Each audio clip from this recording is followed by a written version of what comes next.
Yes, people. It's Jacob on the one up top.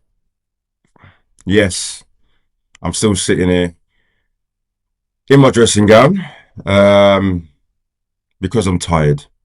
Not because I had a bad night's sleep, not because I feel ill. I'm just tired of the club I support. Even though you come to expect to it, it's pretty obvious what the topic is of today. Another failed mission from this stupid establishment, and hence the reason it's prompted me to do another show of Only Fools and Tottenham, and it's strictly one subject: transfers. So before I go into the obvious of what happened yesterday, with Eze going to Arsenal, um, I just want to get my thoughts across on it. Now, I've spoke to a few of my friends, predominantly Arsenal fans, but they're real Arsenal fans. They're not the ones that chat poop, just like every other fan base has got fans that chat rubbish. Um, and it wasn't so much the fact that Eze went to Arsenal. It was just, in my mind, when I kept checking it every morning, it was more about, are Tottenham going to get this over the line? If I'm honest, subconsciously, I was preparing for a Sky Sports or Twitter update to say that Eze's staying at the club. Now, one thing I can't do and I won't do, and I had this discussion with my cousin yesterday, is that I refuse to listen to all these ITKs and all these people that seem to think that they know what's going on in the football world. Because for me, there's certain people that, when it comes up, you go, all right, but generally they just tell you it's happening. So, for instance, you had Fabrizio Romano talking about it's edging closer and it's 85% done and all this stuff, yeah. And all Tottenham fans are doing pictures of Eze in a Spurs shirt. My thing is, I prefer the people like David Ornstein that just come out and go, yep, that's done. This is what the deal is. He's going to be doing his medical on Friday. Now I understand these people have got to get their money and they've got to get their reputation in command. But if I go through every single ITK that was talking about Eze's definitely done, Eze's this, Eze's that, it's like I might actually go on Twitter and just say, well, you was chatting rubbish, you were chatting rubbish, and you were chatting rubbish, and then whenever I've done that, they'll always come back and say, oh, I was just listening to a journo. But then you go to the journo. Why are you relying on him? It's a journo that's got about 15 followers. He's not a journo. He's just a little kid. And you've believed him. And then because you've got a platform, you've made a load of Spurs fans believe. I knew. I didn't think he'd go Arsenal. But at the minute, like I woke up in the morning, saw Havertz injured. Because I know my football, I started calculating stuff. So I was like, right. So if Arsenal ain't going to sign another striker, because a striker always costs you a lot of money, and haven't got Jesus off the books, right? And I'd like to think that Arteta still may have faith in Jesus coming back. So if they say Gyökeres is up front and Moreno is the makeshift until Havertz comes back, that frees up a space in midfield. So straight away I was like, I could just see something like that happening. Not concrete, but So then it gets to the point I go about my day. I check Sky Sports at 6 o'clock. Now, you had so many people saying that there was a verbal agreement between Eze and Tottenham, which again isn't in good stead. A verbal agreement is no good to me. I could verbally agree with a woman that I'm definitely going to take you out on Saturday. Doesn't mean on Saturday I'm going to answer my phone. Doesn't mean on Saturday I'm not going to change my mind.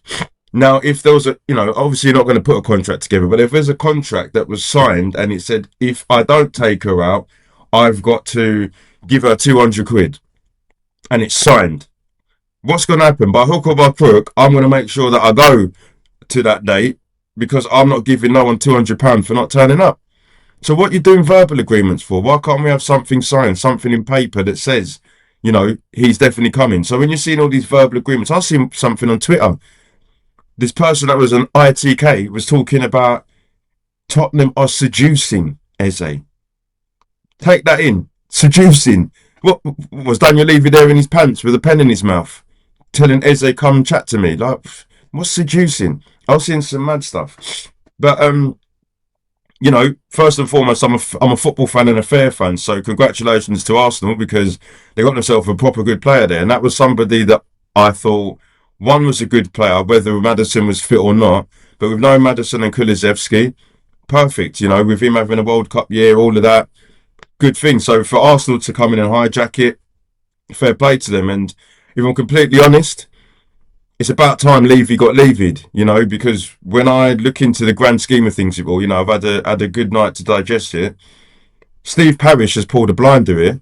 He's pulled a blinder because what he's done is just like Nottingham Forest did in a way, and Mick Gibbs White, they've used Tottenham, knowing that Daniel Levy does what he does to get what they want. Now, if you hear me out, what Steve Parish has done is he's played hardball with Daniel Levy because Crystal Palace haven't got the best history with Tottenham. We did the dirt on them with Wayne Routledge. We tried to do the dirt on them with Zaha in the past. And we haven't really had that relationship with Crystal Palace. Crystal Palace generally shut the door on us. So, in hindsight, the club have wanted to get one back. Stephen Parish has been there for ages. So, my viewpoint is that they've played hardball, and while we're playing hardball, and Daniel Levy's trying to twist it up and knock a few prices off. Eze and Steve Parish are on the phone to each other going, look, let's just long it out because as much as I don't mind going to Tottenham and playing Champions League football, I'm waiting on Arsenal. So imagine Steve Parish and Eze having a pint, you know, it's common knowledge that he wants to go Arsenal. He was there as a young kid. I don't know if you guys have watched the video. He was in emotional tears, and the fact that Arsenal released him drove him to say, I need to reach my destiny. So if I'm Eze, I'm looking at it thinking, this is my destiny then. And he would have thought Arsenal playing it long. Arsenal would have said to him, we need to get rid of players. Arsenal aren't getting rid of players, but he was willing to wait. So, for me, if it was a done deal, why is he training at Palace? Why is he playing in the Conference League? Why is he playing against Chelsea? If these are done deals, you don't risk your asset. We did it firsthand. Gareth Bale, Real Madrid are saying we're prepared to pay 85 million. You didn't see him in any friendlies. You didn't see him against Swindon. And you certainly didn't see him first game of the season. Why? Because if he breaks his leg, that's 85 million we're going to miss out on that we're prepared to take in. So Palace are prepared to sell.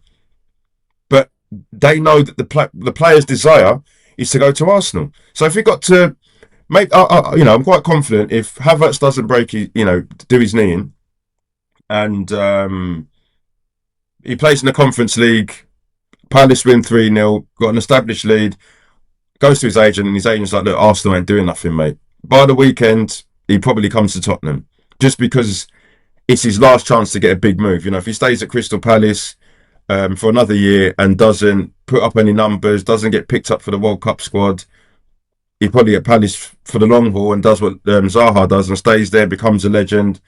In the future, ends up in Turkey. You know what I mean? Or somewhere in Saudi where he gets a lot of money.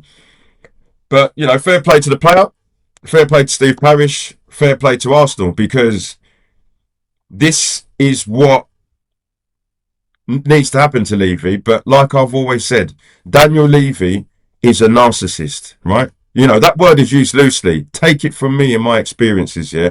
I know what a narcissist is, yeah? And I'm seeing a bald one run our club, right? Because for me, as a human, as a person that cares, let's say, if I had all that money, yeah, and I ran Tottenham, the heart that I've got, yeah, I'll be looking at all those fans, I'll be looking at the club. If I'm a fan myself, I'm not going to say I'll put myself in debt because business is an important part of the game. But at the same time, I would do what's right by the club. So, I always say it in simple terms, yeah, if you're, I don't know if any of you out there play Football Manager. Now, Football Manager is nothing. It's not, most of it isn't like what happens, but a lot of it logically is like that.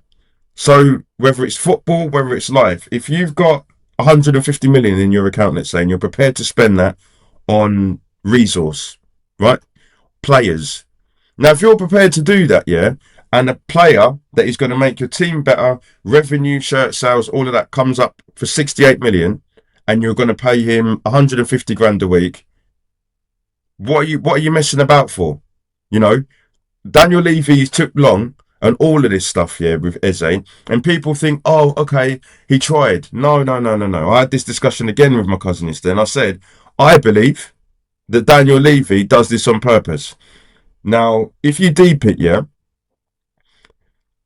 when you look at things in life, yeah. So again, I'm going to use an analogy, yeah. If you're a man or a woman, let's say you've got a partner, yeah. You've got a partner, and you've been with them for 2, 3 years, yeah, and she cheats on you or he cheats on you, yeah, one time. Now, a lot of the time, because you've got a lot of time invested, you might forgive them, especially if they give you a reason as to why they were promiscuous, right? So then you'd say, okay, I understand why you did that. Maybe it was because of me, I prioritized work, or I wasn't there for you, whatever. You go do a bit of counseling, we're back together, right? But then 3 months later, you think you're on the right road, your partner does it again. So you'd be like, right, so what was the reason this time? Because I've fixed myself and you're still doing it.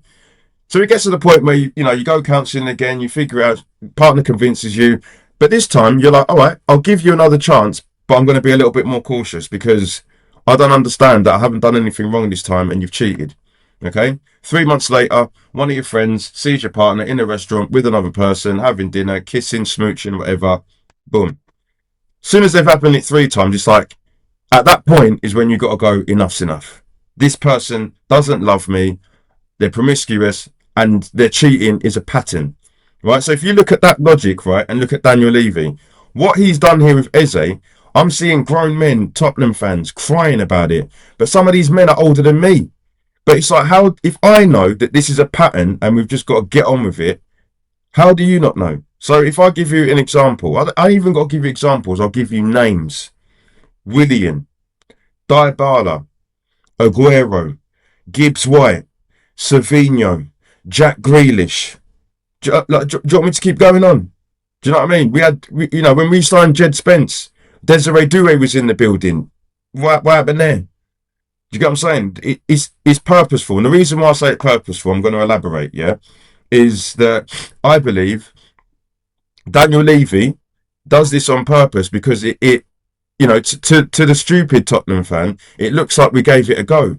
Now, if this was the first or second time, like I said, with the patterns that we've tried to get a decent player over the line and it hasn't worked, I'd be like, you know what? I'd even go Daniel Levy tried. In the days of Willian, you used to be like, okay, Daniel Levy tried. But this has been going on for ages. Martin Yole came out and said there were certain players that they wanted. He spoke on the phone, didn't get them over the line. Harry Redknapp, AVB,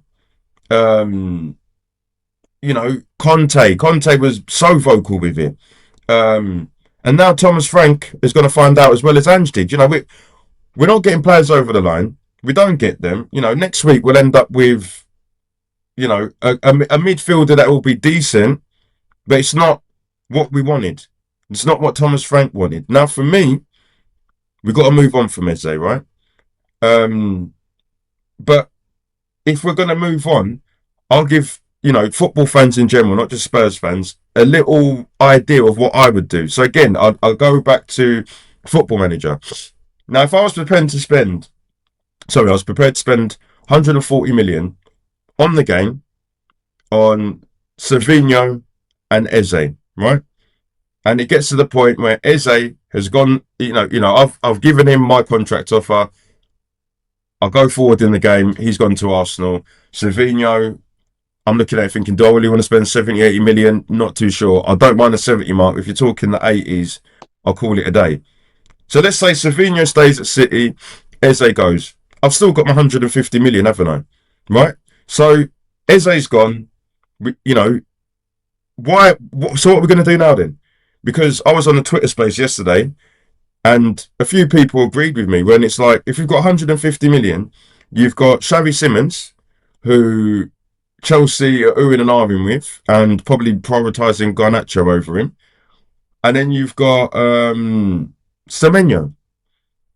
Now, for me, if you went and said to Xavi, to Leipzig, do you want 70 million? You've got 10 days to decide it. They probably take that, considering they're looking out for Harvey Elliott as a replacement. Okay. So you go and get Xavi Simons, 70 million, everyone's like buzzing. Yep. The other 70 or 80 million that you were going to spend on Savinho, go and get Semenyo then.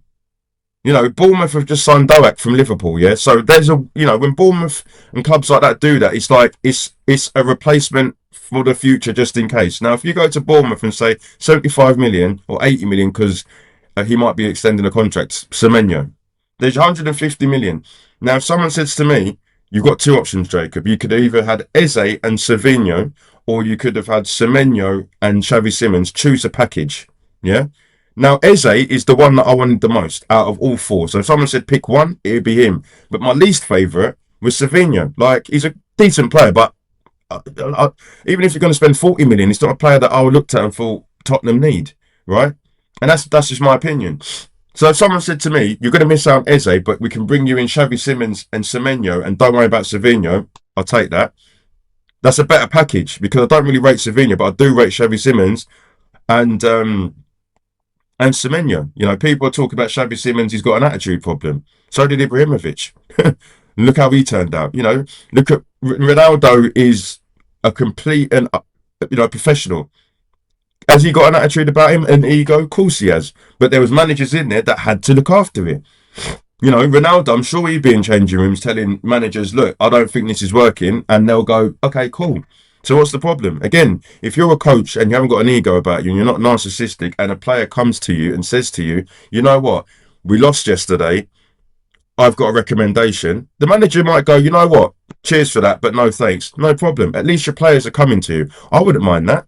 I've been a manager for 15 years at work. If my staff come to me and go, you know what, Jacob, I know that you've put this process in and that process in, but I've got an idea for you, and then they pitch a presentation, straight away I'll be like, you know what, that's not a bad idea.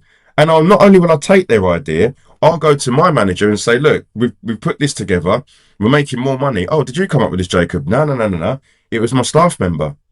I'll do that because, you know, we're all supposed to be a team. We all want the same goal for Tottenham to win. So why can't people be told? But they're talking about we don't want an attitude problem. But then at the same time, you know, I don't like to talk too tough on Arsenal, but Arteta gets criticised for not bringing in these mavericks. But then there's a reason why Arteta always finishes second, because he hasn't got anybody questioning what he's doing. And what he's doing a lot of the time is right, but sometimes when it's crucial, it's wrong. So if a player like Xavi Simons is going to Arteta going, look, mate, I'm not being funny. I've been speaking to the boys. I'm the only one that's going to speak up and tell you should have done this.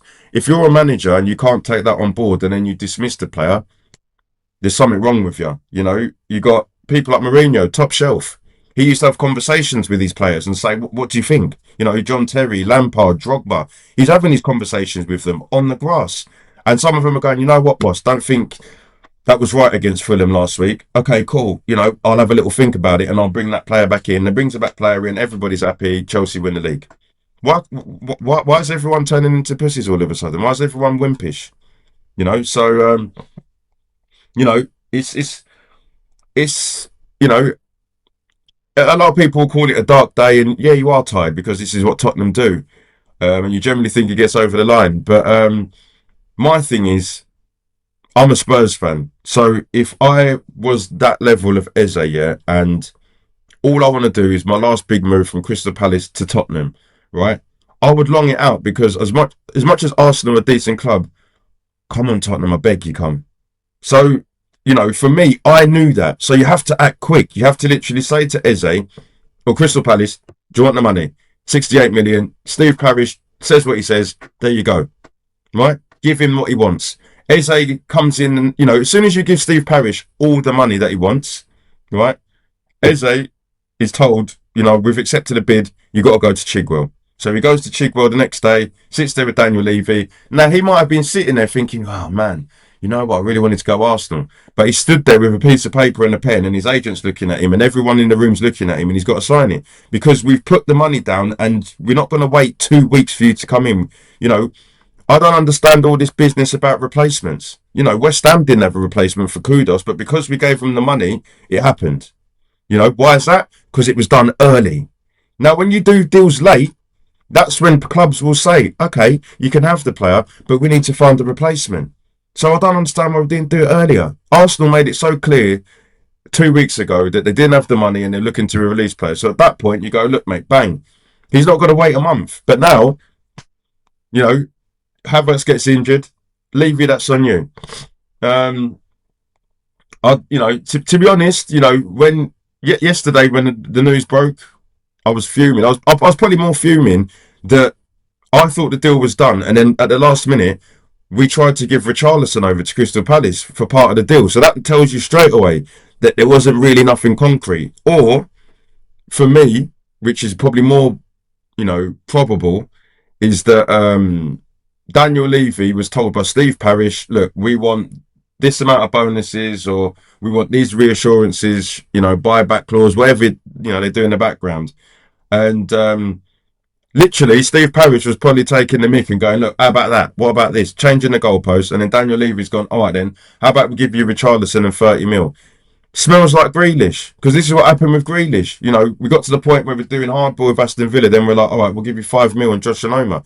But it's like, well, if Aston Villa was saying 20 mil for Grealish at the time, just give him the 20 mil. I know football's a different thing, but if I go to the shop in a minute and I want some ketchup and some noodles, and the guy says, "Oh, that's £4.52," I'm not going to go, "Oh, well, can I give you £3.50 and a 72p in instalments?" No, you just give the money. Do you get what I'm saying? Like, we're not even moving like Klarna.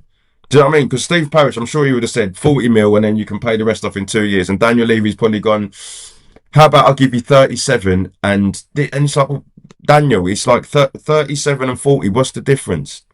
Do you know what I'm saying? If I was ordering something on Klarna and it's worth 400 quid, yeah, and they say pay £100 now and £300, is paid in monthly instalments, yeah, but my set goal was 95. Just get another fiver and get it done. Do you get what I'm saying? I'd understand if Klarna was saying, well, Jacob, can you give us 300 and then pay 100? And I'd be like, well, that's not in my budget.